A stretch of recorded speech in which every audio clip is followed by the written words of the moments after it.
And a special good morning to everyone. And it's Sunday, and if it's Sunday, it's People's Voice right here on 102.7, 1300 AM. Good to have you. Good to know that you're there on the other side.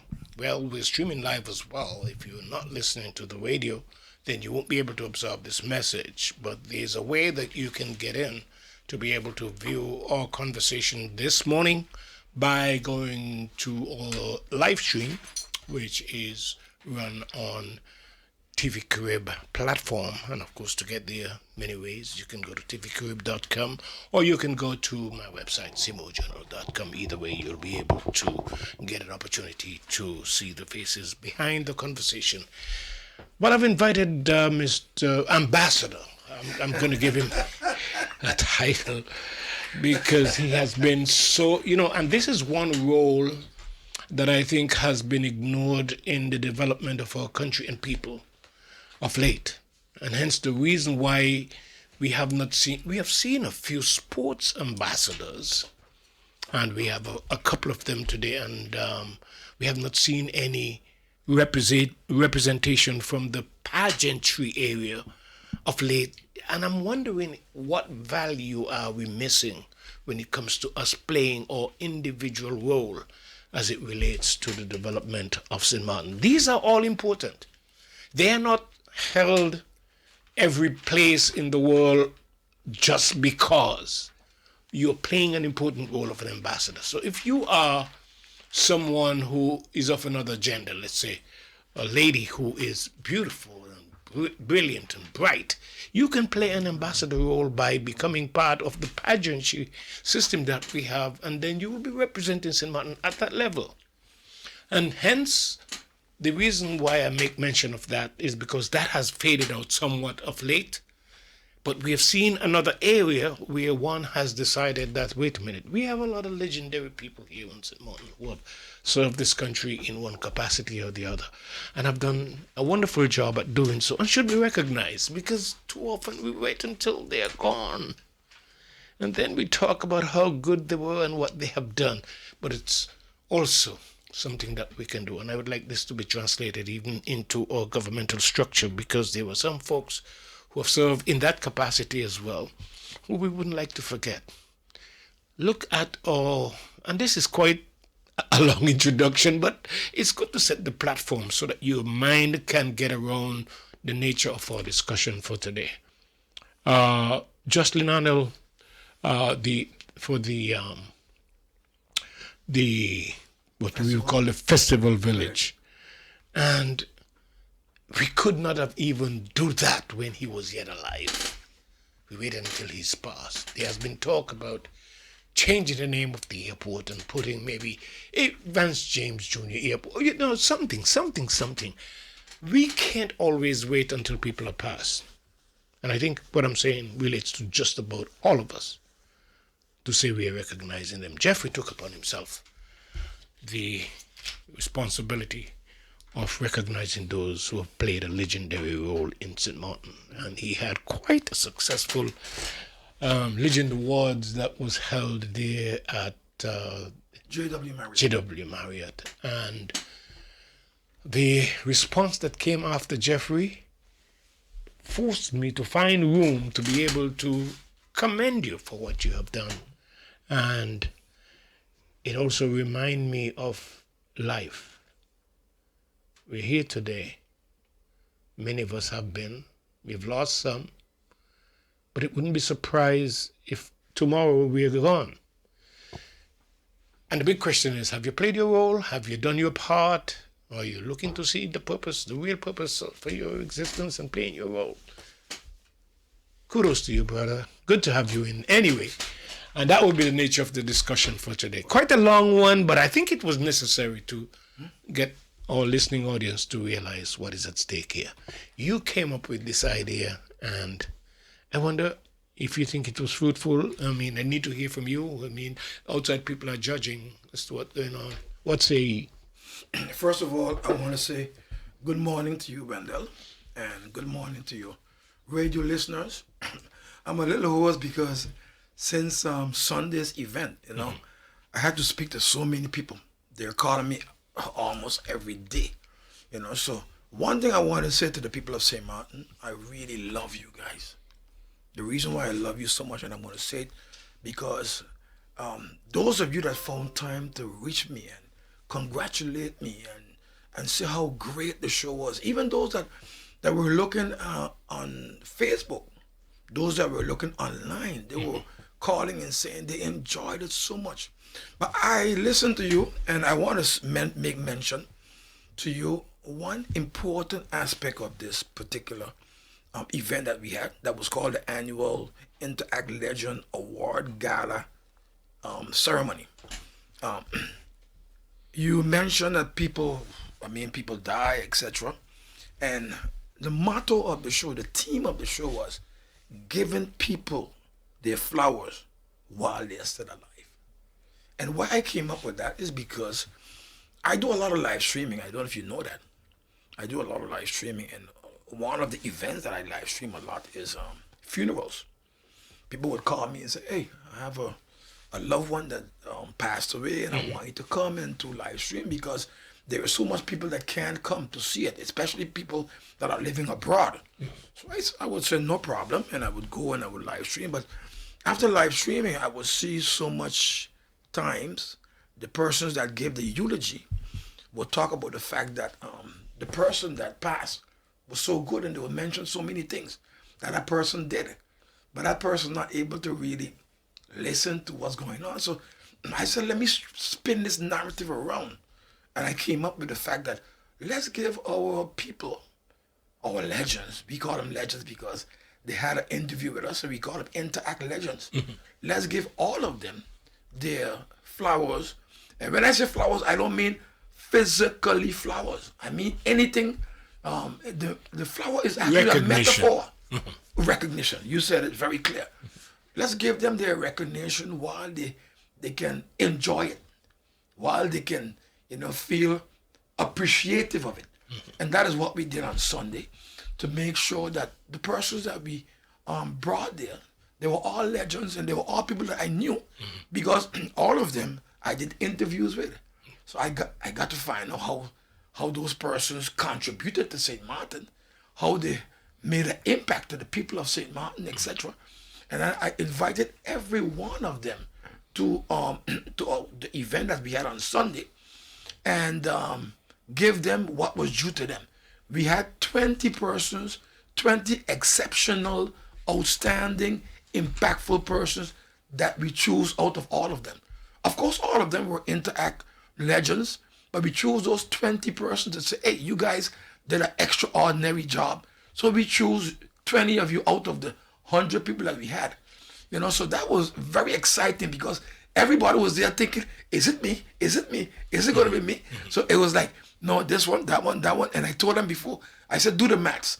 If we have 100 people and 20 people are chosen, which means that 80 people will not be. So you either fall in the 20 or you fall in the 80. But does that matter anyhow? It doesn't matter. You've been recognized All as a legend? Yeah. Once you're recognized as a legend, then you turn a nominee for the 20 persons that we choose. But we all call them legends still.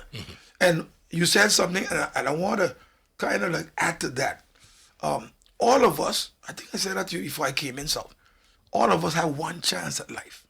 Every one of us.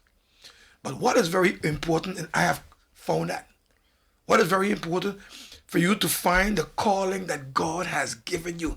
Because I'm not going to leave out God. I'm going to give God the glory in what happened on Sunday. Because without him, Wendell, I could not have done this. Because I done this when people thought, family, everybody thought, Jeffrey can't pull off this thing. I was able to do this in 3 months. 3 months. I was able to get this thing off the ground, where everybody after the last week, when people saw it growing, then they started to believe in what I was doing. But I knew what I was doing from the beginning, because I love Proverbs 3:5-6, where it says, trust in the Lord with all your heart, and lean not unto your own understanding. In all your ways acknowledge him. And what he does, he shall direct your path. So God directed me throughout this journey that I had. in getting this event off the ground and for it being a success. I don't think this could ever have been done without funding, though. Yeah. And I wonder what was the mechanism behind being able to pull this off. Did you have contributors? Yeah. You had major sponsors? How did this work out? First of all, I want to thank all the legends, the Intact legends, because one of the things that I did, it came up in my mind. I'm going to let everybody work. Even though they're getting rewarded, I'm going to let them work. So I give everybody 5 tickets to sell. Because we even had people came in that had to buy $20 tickets to be able to see the evening's awards. So everybody got a chance to sit down and enjoy the show themselves. Yeah. Not just only the legends. You see, so I asked all of them, I said, hey, take 5 tickets. Only the older guys, they said, nah, I'm not going to give them no tickets because it's going to be kind of difficult for them to get around. But everybody else, some sold 5, some sold 10, some sold 50, some was coming over and over back to me, asking me for tickets, but they did a tremendous job. Then I'm going to go into persons. I just say, hey, I need a donation randomly to everybody on my WhatsApp. I sent it randomly, and there were quite a number of people say, Jeffrey, no problem. Send the bank account. We're gonna get money to you, and people from all over the world, not just from St.Maarten, because our live stream just don't go to St.Maarten people, but it goes to people from France, England, the Netherlands, and throughout the Caribbean. And then they started to send money for me. And then lastly, I want to say a great thank you to businesses and persons like the port, the seaport, the airport, accounting firm like Senitel, Nagico,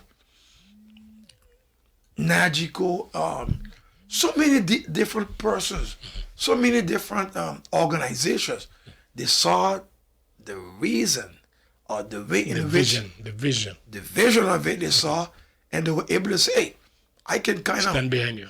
I can relate to that, so I'm gonna put monies in you. So we were able to get quite an amount of money to be able to bring off or pull off this particular event.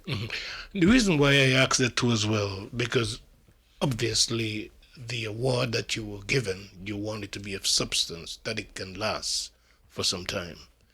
And I'm sure the design and the quality and everything else meant something, but it also means to pull it off, it needs money.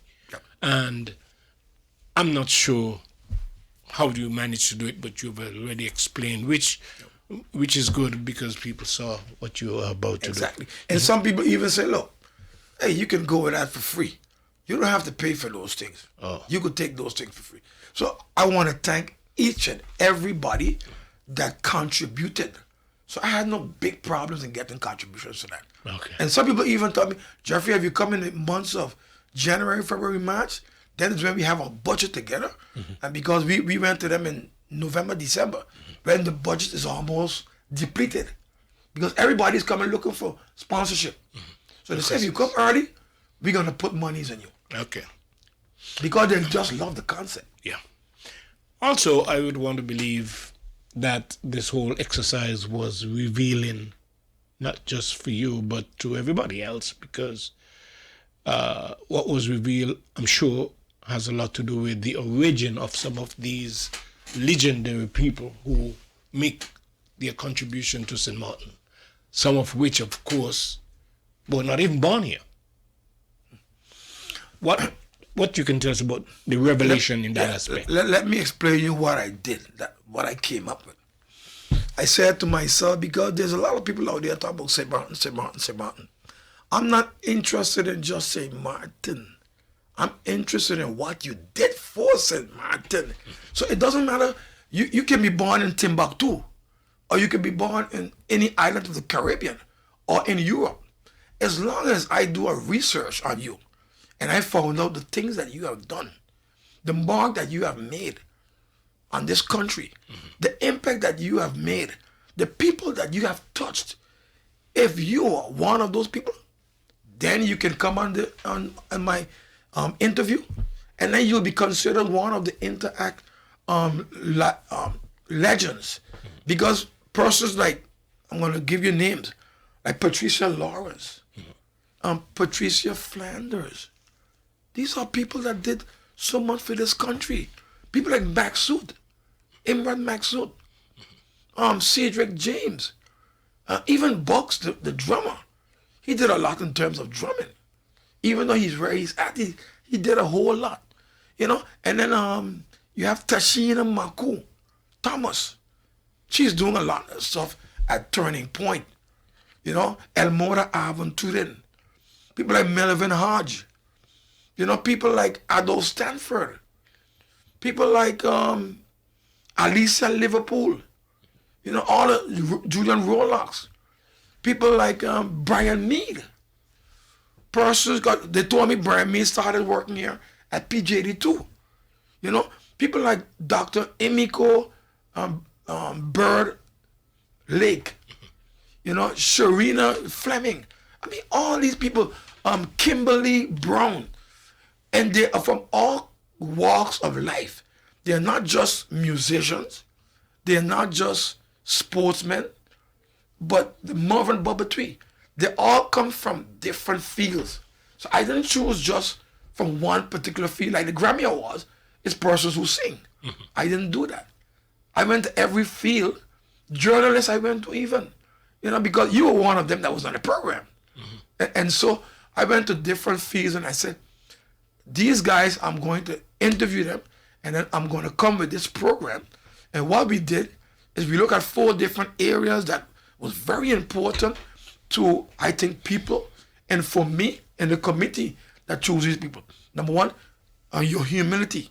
Number 2, your integrity. Number 3, your leadership. Number 4, your discipline.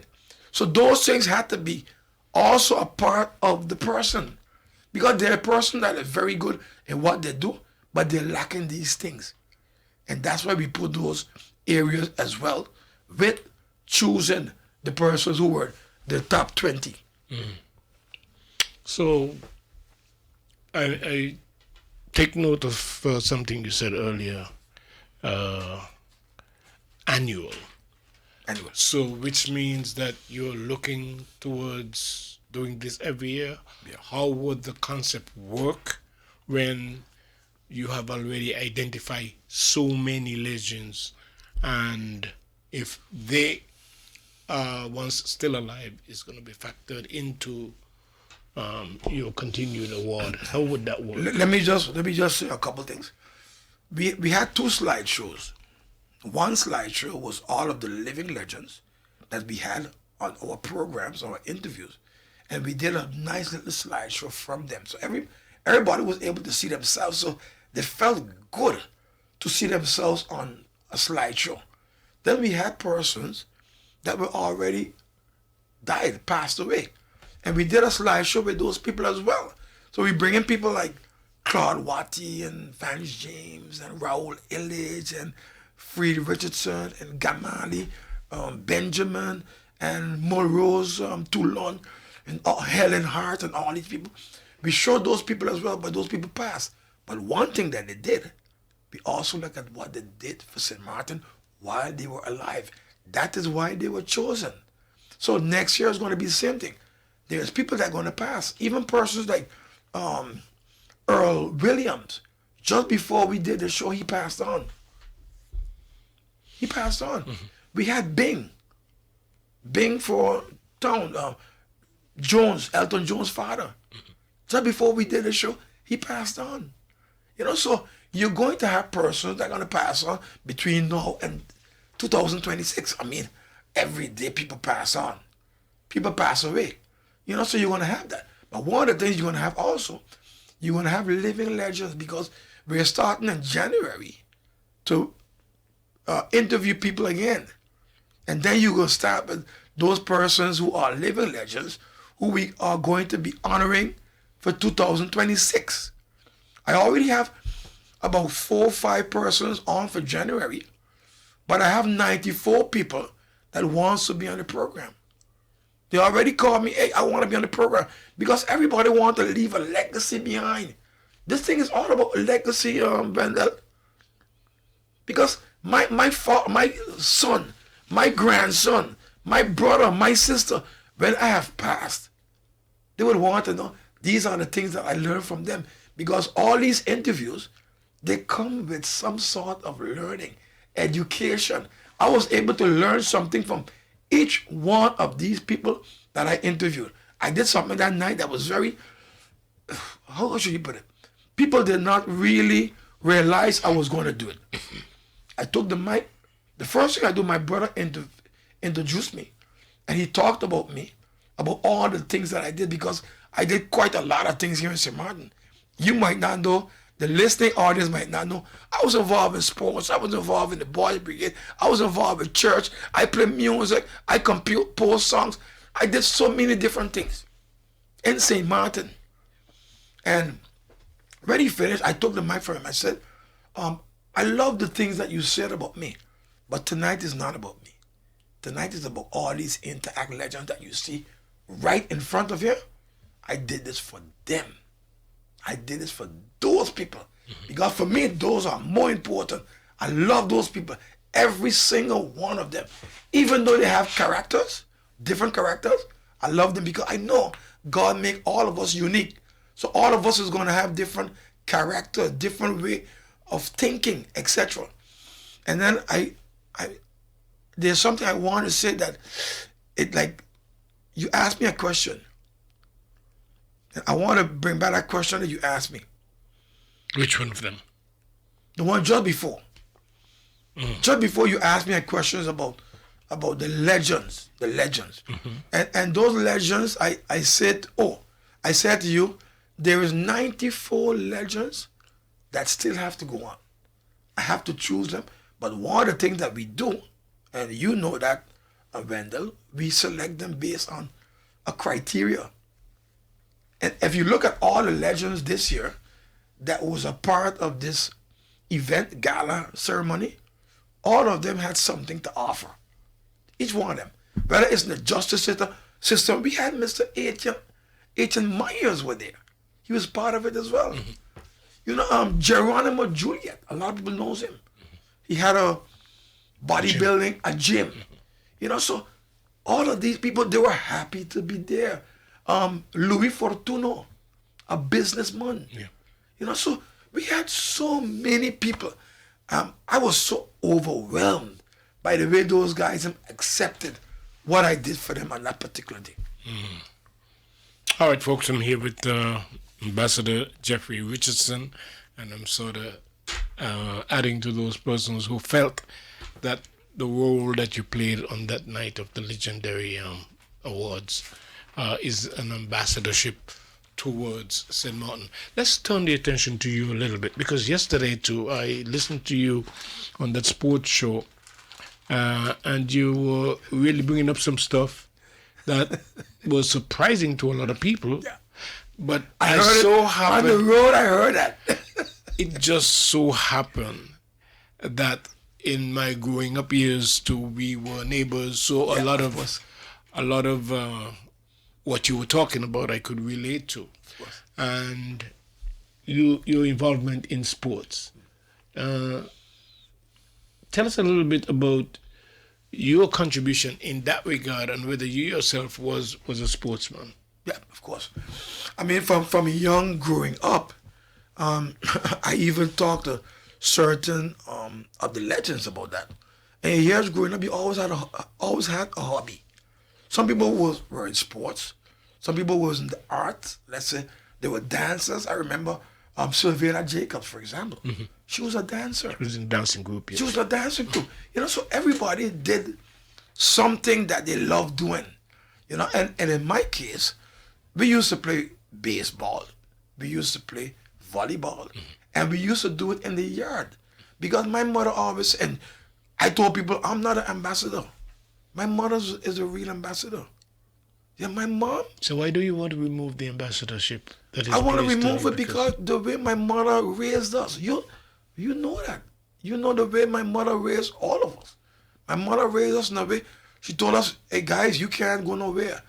all the boys in that area had to come to our home, to our yard to play.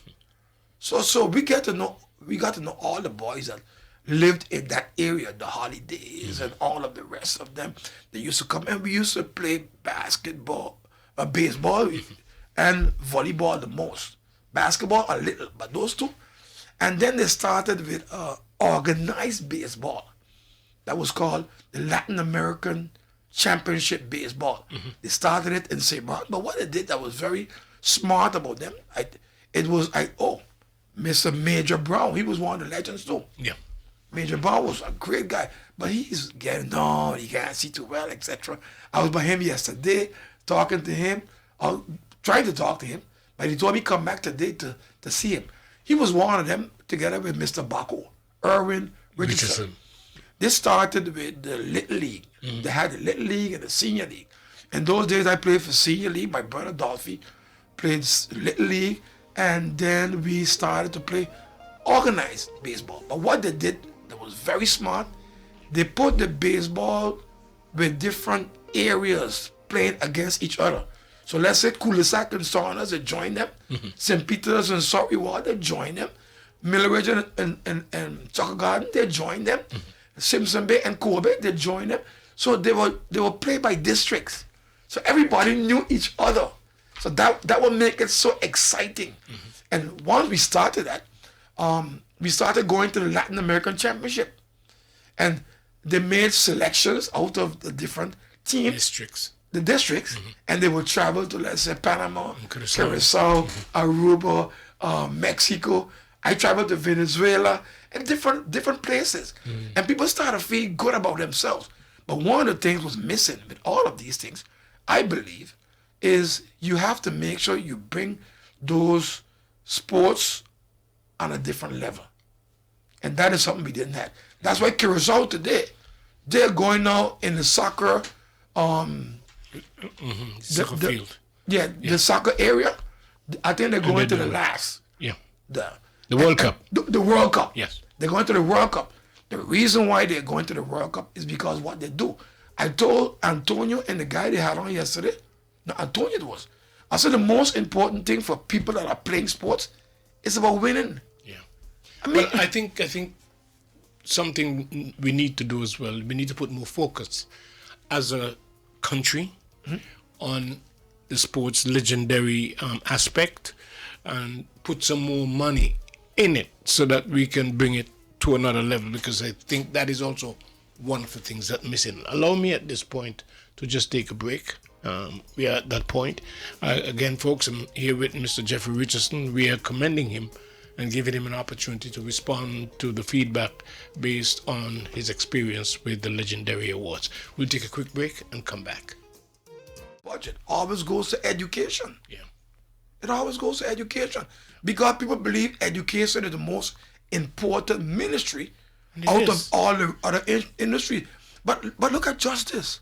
The Prime Minister just went to Holland, and he said he's bringing back militaries here to be able to catch the people that are doing crime, for example. You know, and we gotta reach to a point, Wendell, where we start to do the things ourselves.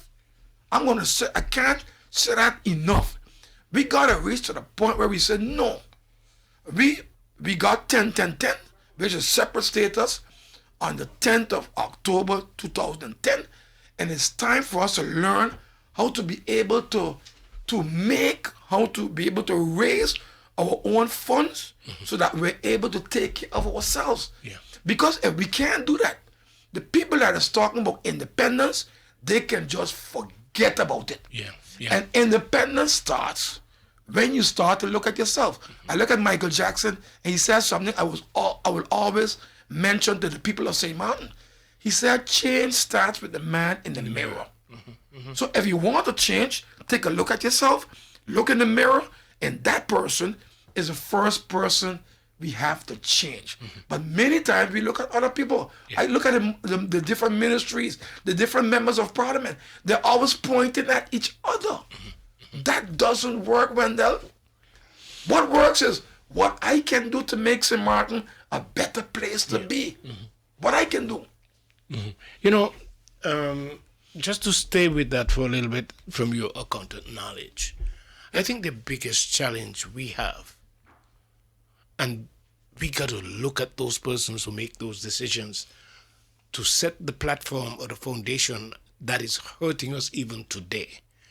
We have potential of making lots of money in St. Maarten, but how it's set up, it doesn't set up for the interest to be filtered into government, because government have to grow as well as businesses have to grow. But if these potential areas are giving into government what government deserve to have, then they can put more money into these different areas, because you have a short income when it comes to the budget. Yep, the budget. I want to make mention of one thing, Wendell, which is very important. Just this weekend, I was at Dino's, because Dino was one of the legends as well. Dino Arundel. I don't know if you know Dino, Captain Dino. Yeah. And I was at his place, and I was talking to a young lady there, and I was telling her, hey, you have to learn about St. Maarten. Because I asked her something she didn't know. She said, no. She said, I don't need to know St. Maarten. I come here to make money. Then I said to myself, wow, she came to make money, but she don't want to hear about what happens in this country. Because St. Maarten, for me, I did an interview with Andre Bosman. He was then a member of parliament in the Netherlands. Yes. And he said something like this. He said, St. Maarten is the Morocco of the Caribbean. When I heard that, I said, people see things that we don't see. Yeah. we living here, but we can't see that it's a Morocco. I know a lot of people that came here. I talked to a lot of immigrants, tourists, and they believe that St. Maarten is the greatest place in the world. I did the live stream for St. Maarten Parade, and I had about 20,000 people that looked at that from all over the world. And people keep texting, St. Maarten is the greatest place in the world. Some people said, St. Maarten is the greatest place in the Caribbean. But the only people that don't know that is St. Maarten people. St. Maarten people have to learn to say, hey, if we are the greatest people in the world, we have to learn to be the greatest people. I remember after we built our hotel, I went to Curacao on a vacation. And I went to Curacao Hotel, and Curacao is bigger than St. Maarten. But when it comes to the hotel, St. Maarten just outdo Curacao by miles. The way the airport is built, they're much better. But again, it should translate into revenues for government coffers, and that's all I'm saying. But the way how the structure is, the revenue that comes in seems to just goes to the businesses that are attached to these areas of development. So when you come in, you see a beautiful airport, you would suggest the government must be making lots of money as a result of the first impression, which would suggest that as they grow and become glamorous like they are, government is also benefiting from this. But it's not set up that way. No, it's not set up that way. I want to say one thing. Do you know what is the master plan that St. Maarten has right now? Can you tell me what it is? No, I don't. I'm quick to tell you that. Because not you. Nobody can tell you what the master plan is for this country. I'm going to tell you what I did. A couple of years ago, I went to Santo Domingo. And when I reached in Santo Domingo, I paid all my money. I figured that. Then they tell me, no, you need to pay $10 extra. But I saw people going, true. I said, but why? They said because the immigrants, not the locals got through without paying. But the immigrants had to pay $10 for environmental fees. So look who's paying for the building of this country, the people that is coming here to enjoy this country. They are the ones that is paying to build this country. And we have to realize, wait a minute. Or should be paying? The immigrants should be paying to build this country. Okay, should be. Okay. Let me put it different. They should be helping. Because, of course, the locals have to pay as well. but they should be helping to build this country as well. We can't let them get away and have them pay the same thing that the locals are paying. That doesn't work. Maybe not bill. Bill may not be the right word, and I don't want to put words in your mouth, but I think I understand what you're trying to say. Contribute. Financially contribute to the building of this country. Or even to maintain. The improvement, yes, but maintain.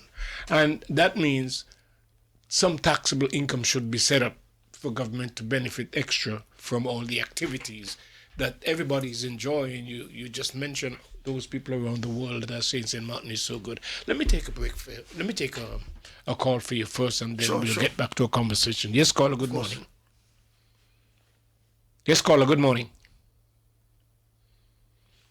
Did we miss that? Okay, apparently we did. Yeah. Please, if you're calling to make a contribution to this discussion, I would really appreciate that. So we had, okay, let's try it again. Let's try the call. Yes, caller, good morning. Yes, good morning, Mr. Wendell Moore, and also to your awesome guest, Mr. I call him Mr. Do It All. How are you doing, Mr. Wendell? Congratulations. Happy belated birthday to you, Mr. Wendell. Mm-hmm. And I just would like to say congratulations to my good friend, Mr. Jeffrey. He's doing an awesome job. Jeffrey, you recognize the voice? No, I can't. I'm trying to. I'm trying to. Okay, well, I'm the so-called shoes. Put it on your foot. The so-called? How you doing? Shoes. The musician shoes. Oh, that's my boy. Congratulations. Congratulations on the awesome job that you're doing. Keep up the good work. Thank you. Always be positive. Never give up. Believe in yourself. And keep on, continue doing what you're doing to the best of your ability, all right? Thank you so much. Big up to you, Mr. Wendell Moore, the whole PGD2 staff. Merry Christmas to you. Happy New Year 2026. Yeah. And just in case, you can just check me out also on just TikTok, Sylvia Simon 362. I have a little podcast going on also. All right. All right. Take care of yourself, guys. Okay, thank you so much for your call. Yes, you want to mention something? Yeah, I want to say something, Wendell. Tell me something. This show is yours or mine? I just want to make sure. Because when I do my interview, when I do interviews, I always tell my guests, the show is yours. I'm not going to say nothing much. All I'm going to do is ask you a question, and then you could do what you want. You could say what you want. So I'm just asking you the same question. Is this show yours? Is it people's show? Is it mine? I'm just a moderator. I'm just harassing you. Yeah. Yeah. What I want to bring forward, which is extremely important. Most of these legends that we had, all of them past 65. Most of them past 65, which means to say they're on pension. Yeah. But one of the things I want to bring, and I want to bring this to the government, if they are listening, and I know they're going to listen. I know. Eventually they're going to listen to what I'm saying. All of these legends, they have something to offer. And sometimes when I speak to them, they say, nobody comes to me to ask me any questions. I'm like, what? I think we should use our older folks. I don't say you have to get them a job, but use them for advice. People like Elaine Gums-Flawn, she's still doing well. She will be able to give advice in the area of social development, etc. And that she will be able to give advice in that area. Yeah. But after we reach 65 and over, we take our people, push them aside, and we put them aside. When these people would like to advise government about the experiences that they had, so that the younger folks would be able to understand, wait a minute, we could do it a little different because of the advice that we got. And that's, I think, government has to do much more of that. And they go seek them out, because all of the government knows who they are. Yeah. They know who they are. Geronimo Juliet is a policeman. Yeah. But you can call him and say, Juliet, we need some answers. He told me in his interview that he does a lot of process verbal. Yeah. Well, you can't just ask him. Yeah. What do you think about this? You know, Jeffrey, I think there's something that all of us can learn from, which is something that is always said, and I always hear it. If we don't know where we came from, it's difficult to for know us where to we're going. determine where we are going. Exactly. And you are talking about the value of being able to have consultations with these people. I remember the same name that you call, like in Gumsflon at one point, and many others who were at one point in the early stages of St.Maarten becoming what it country. is. Yes, they have made their contribution. They had something to offer. It may have lasted only for a short time, but whatever they have to offer can help guide the way we move forward. Because the way we set up, and I'm going to live on this, because here is where the problem is for St. Martin. The way we set up those, especially those government-owned companies, we have them set up not for their profits to filter into government, but into companies that probably attach to things. And that's not smart, because that's where most of the money comes in the country. But if government is going to have the kind of budget to be able to put money in sports, to be able to put money in this and that, it's because they have to get some of that revenue. It just can't You know, stay the way it is. that revenue is called dividends, according to my knowledge of accounting. Every single time you make up your financial reports has to have in dividends, and those dividends has to be paid to the shareholders. The shareholders of these companies are government. But we don't. But does it nobody happen? could tell you. Let's say GBE, TLM, airport, port authorities. Nobody can tell you how much money they're making. And shareholders mean that the people of St. Maarten needs to know. Because you can't leave out the people of St. Maarten. It is their money. The money don't belong to Parliament, you know. The money don't belong to the Council of Ministers, you know. The money belongs to the people of St. Maarten. That is what the Constitution says. Yeah. I just thought it was necessary to mention that, because it falls into the area when you say that government needs to take the lead in some of the things, and even the caller who mentioned that if government have to take the lead in a lot of things, government involvement in history and the whole 9 yards. The thing is, they can't I'm sure they probably would like to do, but they can't do because they're not making enough money out of the economy to be able to make a lot of these things possible. And the legendary stuff that you're doing and recognizing these people, it doesn't always have to be an independent association or foundation taking lead with these things. There should be some money budgeted in the national budget to assist these things and to make it possible. Yeah. I agree with you 100% because a budget, like I told you, the budget is extremely important. Without a budget, we can't. Let me explain you something again that people might not know, because education for me is extremely important, and I'm happy that you bring me on, because it's important for people to understand certain things about whatever we are discussing.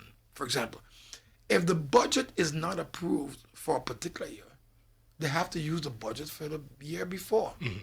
You go by the budget where you used from the year before. So that's why it's important by October to have your budget ready for the following year. This is something when that is not happening. How is this not happening? And that's not today. That's years now that people can't get the budget done for October so that they'll be ready for January with your budget. But again, And then if you're not ready, you have to deal with the budget from the year before. yeah. People don't know that. Yeah. Well, with the budget, and to stay on that topic just for a second, the budget, of course, you should be able to see some increase in your budget, and in order for you to get it balanced, and the numbers that you're projecting to come in, if it's not realistic, here's where you get a lot of problems from something that we agreed to when we get the new status, which is the CFT. You get them looking at the so-called projected income and say it's not realistic and creating a problem. Nowadays, what we are doing to balance the budget is cutting back. And we shouldn't be cutting back based on the kind of economic activities that we're having. There should be lines of increase. Hence, the Dutch made a request for the for reforms for us to be able to sustain ourselves rather than having to look for loans or go to Holland to get extra money when we find ourselves in the squeeze. And these are things that they're hesitant to put in place. Yeah. When you know what's tough about this whole thing? All these loans that we're getting as a country, you know who's going to end up paying them? You know who's going to end up paying these loans? And that hurts me sometimes. Your children and my children, your grandchildren and my grandchildren, who wasn't responsible for these loans. That's why it's important for us to set up this plan. And this plan, this master plan, it comes with projects. Those projects are extremely important for you to be able to say, hey, I'm going to do this project, and this project going to yield this and this amount of money, but make it, like you said, make it realistic. So the CFT don't come and say, yeah, but you're putting that together, but that's not realistic. So we're going to push that out. You know, so all of these things are extremely important stuff that we are talking about. I guess you understand that I work by time here. Sure. I work by time too. And whether you believe it or not, we are at a point where we're just supposed to wrap it up. So I congratulate you on what you're attempting to do. And not attempting, doing. What you're doing. Doing. Okay. I want to let you know that we appreciate what you're doing because it means so much, not just for those people who identify, but it's an encouragement for others to make their input as we, as a country, grow, as a people and as a country. Anything you would like to say in terms of... I would like to say this. Yeah, I would like to say this about that. We spoke about a lot of things, but what is most important thing, I want to say this to the people of St. Maarten. Let's come together. We have the Treaty of Concord, because I don't even deal with just the southern side of St. Maarten. I deal with southern and the northern side of St. Maarten. So I interview everybody. But if we come together as one people and not pulling each other down, making sure that we are there for each other, we're going to have a better St. Maarten. And I'm going to tell everybody before I go, because this is important, I want you to have a great, great Christmas. And enjoy your Christmas with your family, your friends, your colleagues, everybody, because this day is a very important day, because next year, January, we're going to start to work again to make St. Maarten the greatest place once more in the Caribbean. Thank you for what you do, Jeffrey, for the people of St. Maarten, and I'm sure you do it with pride. Thank you so much for sharing the time with us here on People's Voice this morning. This is legendary too, because this is the very first program ever with a talk format of all. And I'm happy to be the one sitting here and moderating. Thank you again, and let me say thank you to all our listening audience who were plugged in, and I hope they appreciate what was discussed. We'll continue to do this as God give us strength as we approach Christmas and the New Year. But in the meantime, today Sunday, you take care of yourself. Enjoy what's left of it, and we'll see you next time on People's Voice.